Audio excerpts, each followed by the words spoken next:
Regnum Christi Daily Meditations, a service of the Legionaries of Christ. An RC Meditation for November 1st, 2024. Solemnity of All Saints. Winning the only contest that matters. From the Gospel of Matthew, chapter 5.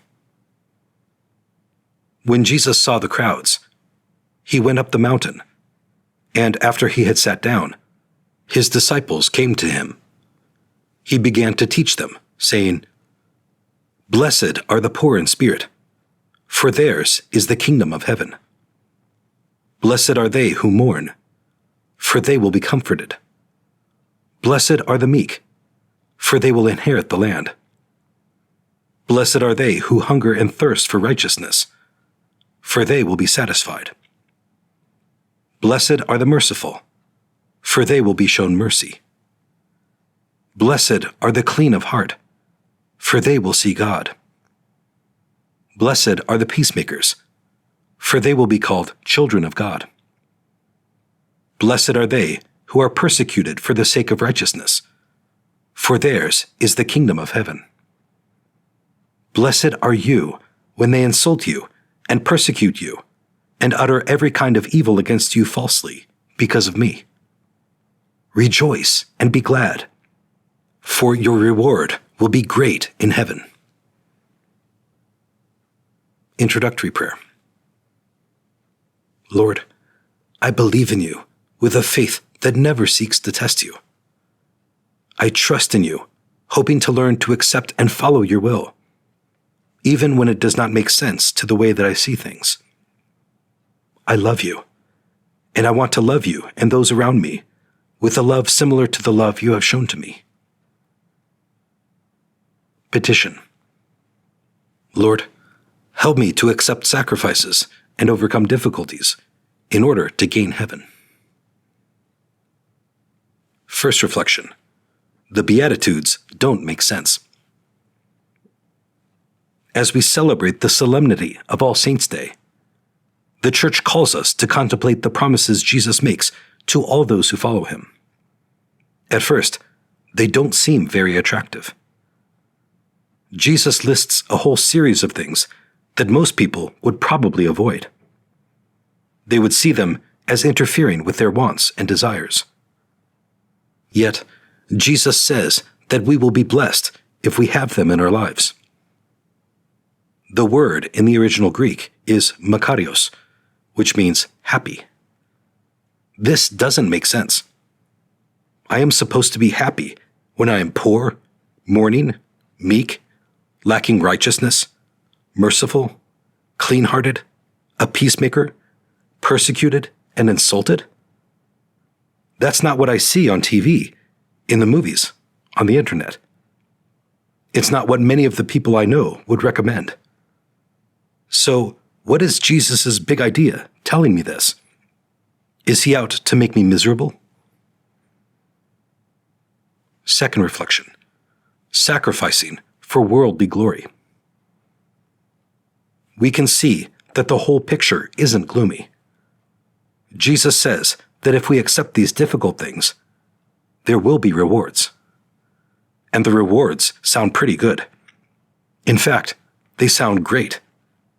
The kingdom of heaven, comfort, inheriting the land, satisfaction in seeing righteousness done, receiving mercy, seeing God, being a child of God, a great reward in heaven. Who wouldn't want these things?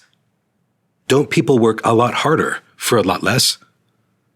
Don't athletes train for years, giving up all kinds of pleasures, submitting themselves to intense suffering at times only for a brief moment of glory in some competition?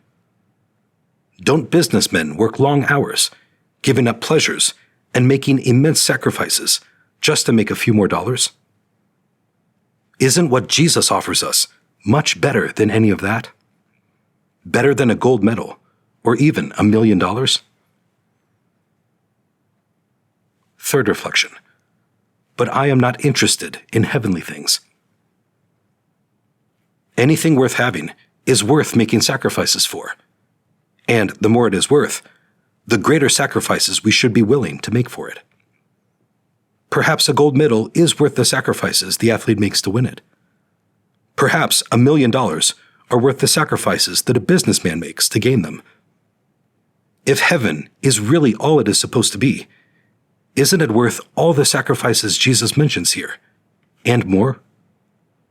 If people are willing to make such great sacrifices to gain things they cannot keep, shouldn't I be willing to make even greater sacrifices to gain the eternal happiness of heaven?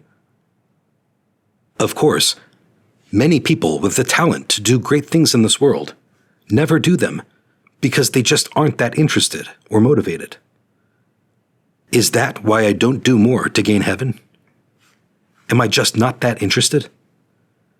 What will it take to motivate me to really desire what Jesus offers? Conversation with Christ. Dear Jesus, I don't do much to make the Beatitudes come to life in me. Help me to give heaven its full value. Help me to desire it more each day. Help me to meditate on what heaven will be like, so I will love it more and more and be willing to do anything, whatever it takes, to get there and help many others arrive as well. Resolution. I will spend at least 5 minutes today imagining what heaven will be like, so as to increase my desire for heaven and enable me to make the sacrifices necessary to get there.